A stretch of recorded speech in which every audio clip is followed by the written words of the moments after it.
क्या ईमानदारी से किस्मत बदल सकती है? एक गरीब लड़के की कहानी। एक दिन एक गरीब लड़का बाजार में जा रहा था। अचानक उसे जमीन पर एक बटुआ पड़ा मिला। उसने बटुआ उठाया, खोला और हैरान रह गया। उसमें बहुत सारे पैसे थे। उसके मन में विचार आया, क्या मैं ये पैसे रख लूं? नहीं, ये किसी और का हो सकता है। वह लड़का ईमानदारी दिखाता है और बटुआ उसके असली मालिक को वापस कर देता है।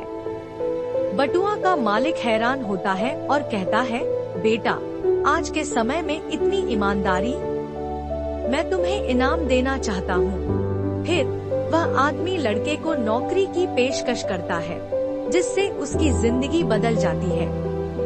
सीख: ईमानदारी हमेशा सफलता की ओर ले जाती है। अगर आपको यह कहानी पसंद आई तो लाइक करें और सब्सक्राइब करें।